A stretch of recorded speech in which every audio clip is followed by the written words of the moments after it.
The web has spoken, and Congress is listening.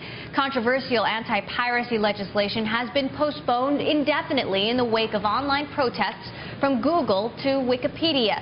Yesterday, the Stop Online Piracy Act, otherwise known as SOPA, had 30 opponents in Congress. Now, more than 120 lawmakers oppose it, with presidential candidates even sparring over the topic in the latest debate. House Judiciary Committee Chairman Lamar Smith, one of the legislation's biggest supporters, said it will be delayed until there's wider agreement on a solution. And Senate Majority Leader Harry Reid canceled a key vote on its sister bill, the Protect IP Act. Google said it collected 7 million signatures for its petition to Congress not to, as they call it, censor the web. This has been Google's stance from the very beginning. By criminalizing links, what these bills do is they force you to take content off the internet. By doing so, it's a form of censorship. It's not a good thing. I understand the goal of what SOPA and PIPA are trying to do, and their goal is reasonable. Their mechanism is terrible. The legislation aims to protect pirated movies, TV shows, and music, and Hollywood still vehemently supports it. But even without SOPA, the federal government shut down one of the biggest file-sharing sites in the world, Megaupload, indicting the founder and 6 employees. Authorities seized their luxury cars and are attempting to seize bank accounts around the world. In retaliation, the hacker group Anonymous says it took down the websites of the Department of Justice, the Motion Picture Association of America, the Recording Industry Association of America, and Universal Music. All but Universal Music seem to be back online, but battle lines have definitely been drawn. Now, one man at the center of this online piracy debate is hacker and Megaupload founder Kim Schmitz, also known as Kim.com, a 300-pound German millionaire who was arrested in New Zealand this week. Here with more is our senior West Coast correspondent, John Ehrlichman. He sounds like quite a character. A man, by the way, who legally changed his last name to .com, but that's another story, Emily. Look, what this site allowed you to do was upload illegal content, movies and music, and they encouraged, according to authorities, people to do that by giving them cash. And speaking of money, this is a man who made a lot of money and got a lot of attention. Herzlich willkommen, Kim Schmitz! Most Americans have never heard of Kim Schmitz, but overseas he's known for living large, racing expensive cars. And I show you now what I'm doing with guys that are challenging me. I bump them in the back. And for putting on fancy fireworks displays. Courtesy of MrKim.com, as he hovers high above the city in his helicopter. But this week, the fireworks were at Schmidt's $30 million rented mansion near Auckland. According to the police, when they came to arrest him, he activated electronic locks before barricading himself in a panic room with a shotgun. Among the pricey possessions seized was a 1959 pink Cadillac. We have seized in excess of $6 million worth of top-end motor vehicles and over $10 million in cash from several New Zealand finance companies. Schmidt's site, Megaupload, has been shut down. Authorities claim it was designed to pay cash to people who upload popular pirated content for sharing. Megaupload has more than 150 million registered users and 50 million daily visitors, thanks in no small part to celebrity endorsements.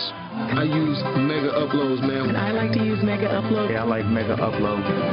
I like Megaupload. I love Megaupload. Swiss Beats, the husband of musician Alicia Keys, is listed as Megaupload's CEO. He was not named in the indictment. .com and his associates are in custody and being held without bail until Monday, when a new hearing is scheduled. While the site claims most of its internet traffic is legitimate, the FBI has started extradition proceedings to bring Schmitz to the United States. Now, assuming Kim.com is guilty, how would things have been different if SOPA was actually a law? Due process. I mean, it's taken a lot of time for authorities to get to this stage. It's a site that's been around since 2005. So Hollywood would say, look how long it has taken us to make this move. But the response from Silicon Valley would be, look, the Online Privacy Act is something that is using a nuclear bomb to fight shoplifting, and that's why this battle continues right now. Interesting. All right. Thanks for that, John Ehrlichman, our senior West Coast correspondent.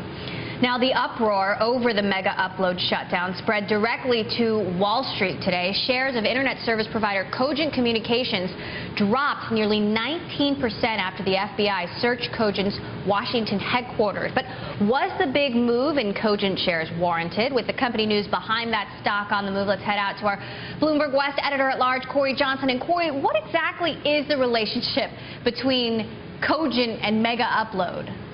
That is exactly what the FBI would like to know. And indeed, within the indictment today, there was a mention of a $30 million payment transfer of money from Megaupload to Cogent, and there are concerns about money laundering here. So you can see that the context for the Cogent sell-off today, and you can see it in the stock chart. If you look at a one-year stock chart, bam, look at what happened with its trading in shares today, really taking away a whole year's gains. If you look at a two-day chart, it even shows the kind of velocity of that sell-off, where the stock just opened up today and basically crashed, falling nearly 20%, and as you mentioned, closing down nearly 19%. But what's interesting about this is just how much money this business was for Cogent. Cogent is essentially an ISP. They do hosting. They help companies run a hosting business. And it seems that through the indictment, we see that the company was getting about $1 million a month or $3 million a quarter from Megaupload itself. So $3 million a quarter, well, that's just a drop in a bucket of a company that in the most recent quarter did $77 million in a quarter. So a drop in a bucket maybe doesn't explain the stock price. The problem is investors didn't know what to make of this. When the FBI shows up knocking on the door, investors don't like that. Now, that doesn't mean, even though it's just a drop in a bucket of Cogent revenues, doesn't mean there's nothing for Cogent shareholders to worry about. This is a very expensive business with tremendous capital expenditures every quarter. So the free cash flow from this company, the free cash flow growth, has been all over the map in the course of the last 6 quarters. You can see from negative 680% to positive 160% in the most recent quarter.